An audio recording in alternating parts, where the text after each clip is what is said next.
안녕하세요. 차정원 선생님입니다. 우리 저번 시간에 2차 방어작용에 대해서 알아봤어요. 세포성 면역이 뭔지, 체액성 면역이 뭔지, 항체가 뭔지, 세포 독성 T림프가 뭔지, 림프구도 B림프가 있고 T림프구가 있었죠. 그 B림프가 뭔지, 왜 이름이 B림프구라고 붙었는지, T림프구라고 왜 이름이 붙었는지, 어디에서 성숙되는지 뭐 그런 거에 대해서 알아봤습니다. 오늘은 항체 생성 과정에 대해서 알아보도록 할게요. 그러니까 체액성 면역이죠. 항체를 어떻게 생성하는가에 대해서 좀 알아보도록 하겠습니다. 먼저 항원을 먹어야 돼요. 항원을 먹는 건 뭐예요? 균이죠. 세균을 먹는 거예요. 세균을 정말로 먹어요. 그러니까 이 대식세포 또는 그 식세포가 이거를 먹으면 얘를 이루고 있는 항원을 이루고 있는 탄단지를 쪼개서 얘가 흡수를 해요. 그래서 탄단지를 쪼개서 흡수해서 자기가 필요한 탄단지를 만드는 데 갖다 쓰죠. 그러니까 정말 먹는 거예요. 그래서 식균이라고 하는 거죠. 근데 먹고 끝나는 게 아니야. 먹고 끝나는 게 아니라 여러분 그 초등학교나 중학교 때 급식 먹을 때 친구가 옆에서 혹시 이런 거 본 적 있어요? 밥 먹다가 야, 나 뭐 먹는 거 보여줄까? 이러는 애 있잖아. 그러면 야 저리가 뭐 꺼져 뭐 이렇게 하는데 그 중에서 또 몇 명은 또 이렇게 자세히 보면서 야 너 김치가 덜 씹혔어 뭐 이런 애가 있습니다. 그러니까 얘가 먹는 걸로 끝나는 게 아니라 뭘 먹었는지를 보여줘요. 나 이렇게 삐죽한 거 먹었다, 뭐 먹었다 이렇게 먹었는지를 뭘 보여줍니다. 이런 거를 항원 제시라고 해요. 여기까지가 우리 저번 시간에 배웠던 1차 방어작용에 대한 얘기예요. 그러니까 식균에서 뭔가를 먹었는지를 보여주는 것까지가 이제 1차 방어가 되겠고, 그 다음에 저번 시간에 배웠던 보조 T림프구 있죠. 그 보조 T림프가 와서 야, 너 이런 거 먹었구나. 그리고 얘가 인식을 하게 돼요. 그럼 얘가 뿅뿅뿅뿅 활성화가 됩니다. 보조 T림프구가. 그러니까 얘가 항원을 먹고 뭘 먹었는지를 제시를 해주면 보조 T림프가 뿅뿅뿅뿅뿅뿅뿅 활성화가 돼요. 얘가 활성화가 되면 얘가 그 다음부터 B림프구를 찾아 나서기 시작해서 요거를 잡는 B림프구를 찾아야 돼요. 그래서 이게 항원을 만나보지 못했던 항원 미경원 B림프구를 찾아서 얘를 활성화시켜줍니다. 그럼 얘가 분화가 돼요. 물론 분열도 합니다. 분화가 돼. 우리 1단원 때 얘기했어요. 분열이라는 것은 세포의 수가 늘어나는 거고, 분화라는 것은 세포의 기능이 달라지는 것이다. 이렇게 말씀드렸어요. 세포의 기능이 달라지는 일이 이제 벌어지게 됩니다. 그래서 항체를 생성하는 형질세포, 항체를 생성하는 세포를 형질세포라고 그래요. 플라즈마셀이라고 하는데 이걸 우리나라 말로 형질세포라고 이름을 받았어요. 그래서 B림프구가 항체를 생성하는 형질세포, 그리고 메모리얼셀, 우리나라 말로 기억세포라고 받았습니다. 그래서 기억세포가 돼요. 그래서 이렇게 돼서 항체를 만들어서 항체가 항원과 항원항체 반응을 해서 독성 중화 또는 뭐 옵소닌 작용, 보체 활성화 뭐 등등등등으로 항원항체 반응으로 항원을 없애게 되겠죠. 자, 그래서 이렇게 되게 됩니다. 그러니까 B림프구가 보조 T림프구의 연락을 받아서 얘가 분화돼서 형질세포와 기억세포가 되는 거죠. 그러면 이 형질세포가 항체를 만들게 됩니다. 항체를 생성하게 되니까 어떻게 하게 돼? 항체를 생성하게 되니까 항원항체 반응으로 항원이 이제 없어지게 되겠죠. 항원이 다 없어지고 나면 이 형질세포는 수명대로 살다가 죽어요. 수명이 한 2주가 못 넘습니다. 한 열흘 정도 살다가 죽어요. 그럼 얘가 죽고 나면 항체들이 점점 없어지죠. 요 그래프는 조금 항체량을 따지는 기준이 좀 달라서 여기가 좀 이렇게 떠 있게 되는데, 사실은 얘가 여기까지 이렇게 내려가게 되는 그래프가 대부분입니다. 혹시 요 그래프 보고 혹시 혼동이 있으면 안 되고 요게 그냥 이렇게 내려간다고 생각을 하시면 되겠어요. 거의 다 없어집니다. 그리고 대신에 뭐가 남아있어요? 기억세포는 남아있죠. 그러다가 항원이 2차 침입을 하지 않습니까? 항원이 2차 침입을 했어요. 얘가 또 들어왔다 쳐. 여러분, 항원이 2차 침입을 했어요. 얘가 또 들어왔어. 그러면은 식균 작용은 일어나 안 일어나? 여러분, 1차 방어는 언제 일어나요? 언제나, 항상. 여러분 피부 없이 산 적이 있을까요? 여러분 백혈구 없이 산 적이 있겠어? 그러니까요. 그러니까 1차 방어작용은 언제나 일어나는 거예요. 그런데 왜 1차야? 그렇지. 식균 작용을 해야지 그 다음에 항원 제시를 해야 2차 방어작용이 돌아가니까 네가 먼저다 1차라고 얘기를 한 거예요. 피부 같은 게 먼저 막아주잖아. 1차라고 한 겁니다. 자, 그래서 다시 돌아와서 얘가 한 번 또 들어왔어요. X가 한 번 또 들어왔네. X가 한 번 또 들어오면 요번엔 누가 작용해? 그죠? 기억세포가 작용할 수 있어요. 그러니까 식균 작용도 일어나고 뭐 다 하는데 기억세포가 직접 작용할 수도 있다는 거예요. 사실은 기억세포들이 이렇게 만들어지면 얘네들이 림프절로 이렇게 좀 몰리게 되고요. 림프절이라는 데가 있어요.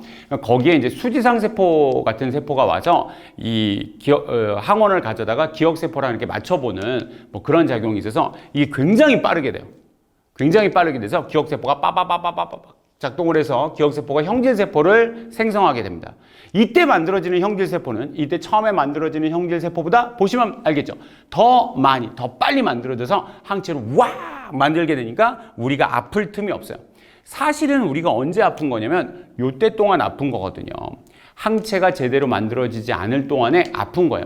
1차 방어작용만으로는 우리가 항원을 다 없애긴 좀 어려워요, 일반적으로. 그래서 2차 방어작용까지가 필요한 건데 2차 방어작용이 처음에 작동될 때는 이렇게 시간이 좀 걸리게 돼요. 우리 이런 걸 뭐라고 그러냐면 저번 시간에 내가 강조했어.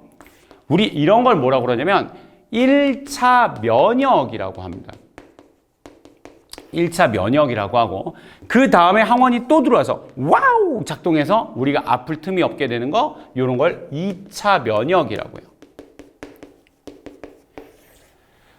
그러니까 우리가 저번 시간에 내가 저번 시간에 이런 얘기를 한번 했어요. 그러니까 방어라는 말과 면역이란 말이 있는데 면역의 넓은 의미는 방어라는 말과 거의 비슷한 말이다. 그래서 선천성 방어, 선천성 면역, 비특이적 방어, 비특이적 면역 뭐 다 똑같은 말이다. 그리고 후천성 방어, 후천성 면역, 특이적 방어, 특이적 면역 다 똑같은 말이다. 그런데 1차 방어와 1차 면역, 2차 방어와 2차 면역은 아예 다른 말이니까 굉장히 잘 봐야 되고 제가 항체 생성 과정에서 설명하겠다고 그랬어요. 바로 이거예요.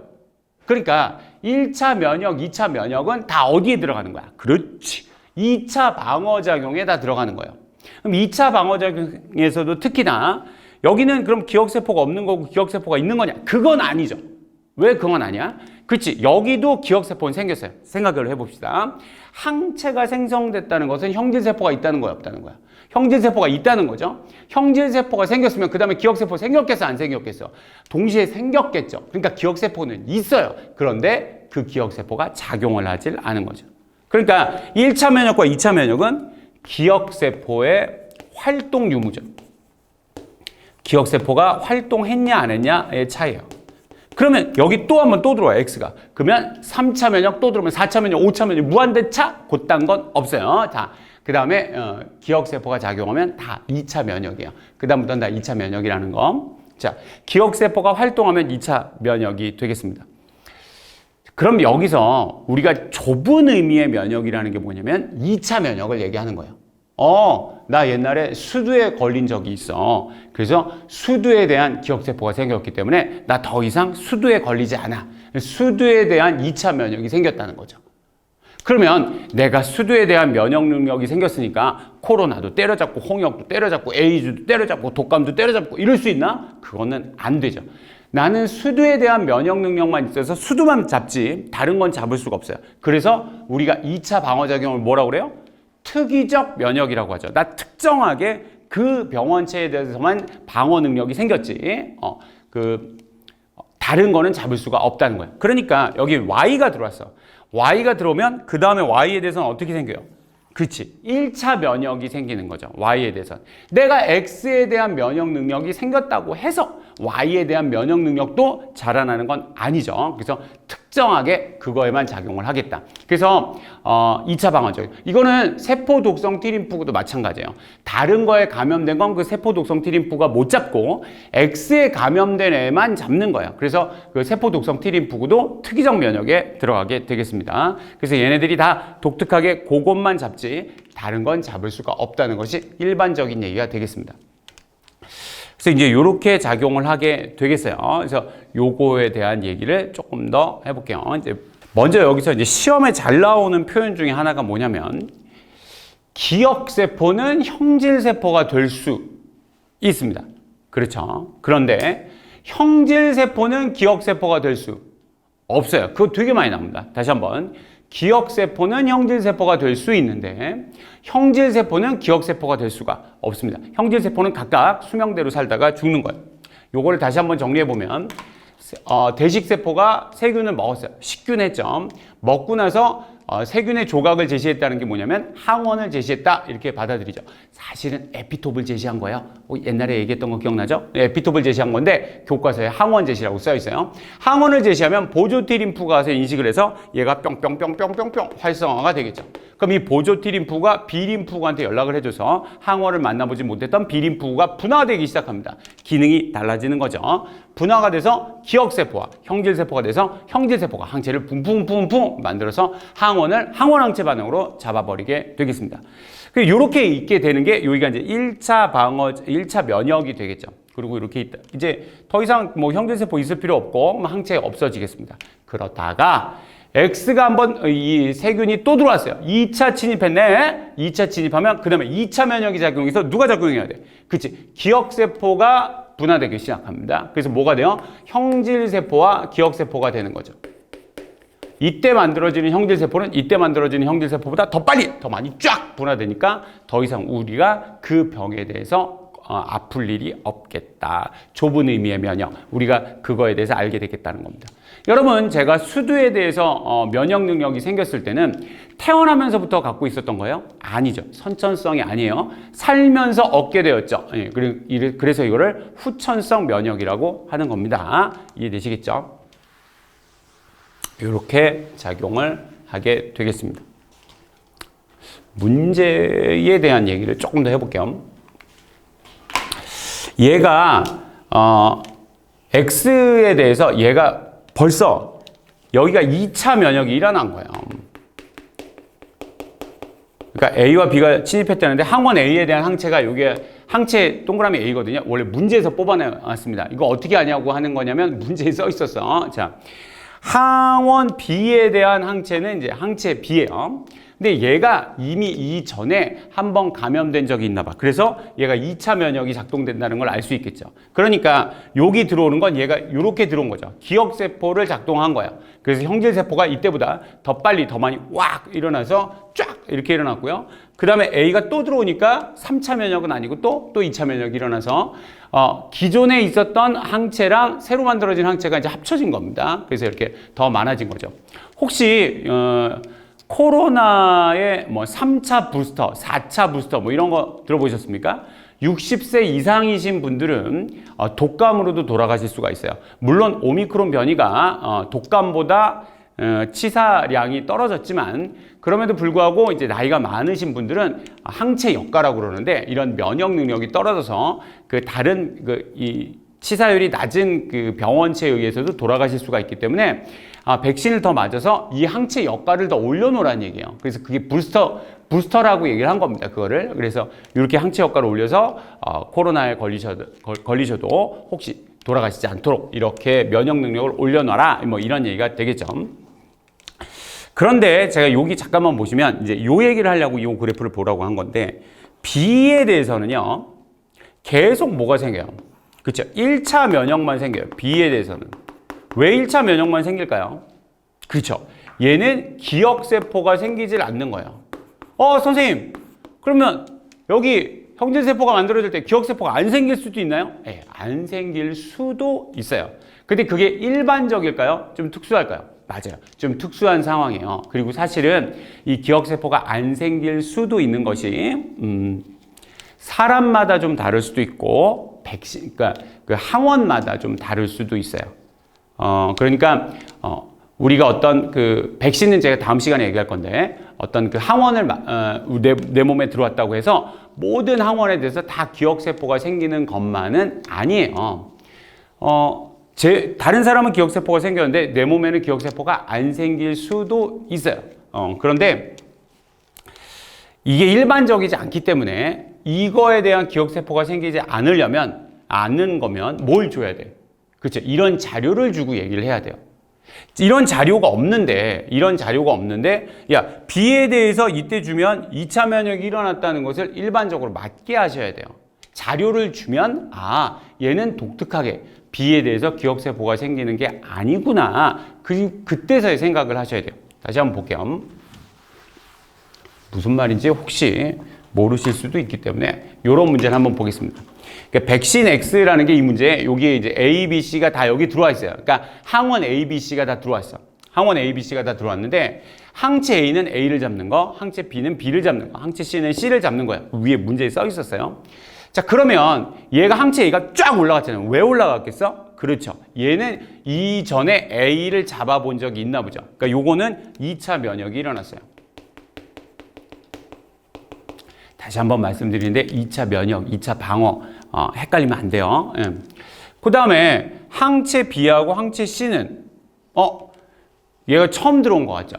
처음 들어와서 1차 면역이 일어난 걸로 보여요.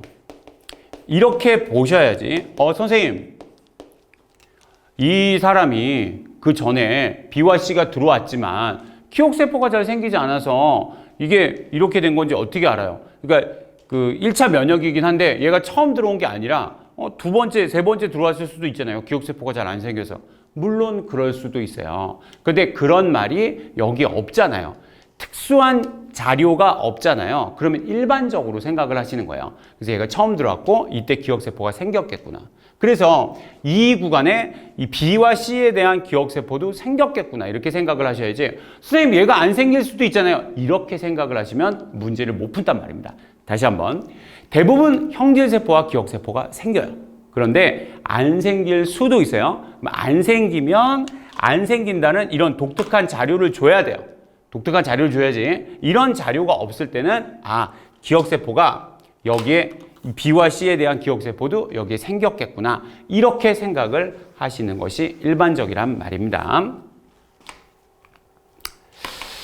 그 다음 이제 그 면역 능력이 좀 결핍된 생쥐에 대한 얘기가 있는데 하나는 A, B, C 중에 하나는 정상 생쥐고 하나는 대식세포가 결핍된 생쥐고 하나는 림프구가 결핍된 생쥐예요. 자, 정상 생쥐는 1차 방어, 2차 방어가 잘 돌아갔겠죠. 잘 돌아갔으니까 항원 세균 X를 잘 잡았을 거예요. 그러니까 C가 정상 생쥐예요. 이걸 잘 잡아서 없앴을 거예요. 그런데 대식세포가 결핍된 생쥐는 대식세포, 식균 작용하는 건 1차 방어 작용이잖아요. 1차 방어도 결핍됐잖아. 그럼 얘는 2차 방어도 돌아가기 어렵죠. 그러니까 얘가 A예요. 그래서 세균 X가 쫙 내 몸에서 증가하는 거를, 번식하는 거를 잡을 수가 없는 거죠. 반면에 여기 림프구가 결핍된 생쥐는 2차 방어가 잘 돌아가질 않는다. 이런 말이 되겠죠. 그래서 1차 방어는 돌아가니까 얘를 좀 잡았는데 2차 방어가 돌아가질 않으니까 얘가 끝내기는 어렵다. 이런 말이 되겠습니다. 그래서 이런 식으로 해석을 하셔야 되겠어요. 그래서 1차 방어가 되게 중요하다. 1차 방어 먼저 돌아가고 2차 방어가 돌아가야 된다. 그런데 2차 방어도 중요하다. 2차 방어도 있어야지. 안 그러면 얘를 다 때려잡을 수는 없다. 그 다음 요 그래프 굉장히 많이 물어봅니다. 요 그래프 굉장히 많이 물어보는데 뭘 특히나 많이 물어보냐면 바이러스 X가 무슨 바이러스냐고 물어보는 학생은 여태까지 저는 본 적이 없습니다. 뭘 많이 뭐냐면 면역 단백질 Y가 이게 뭐냐고 되게 많이 물어보는데 저도 몰라요.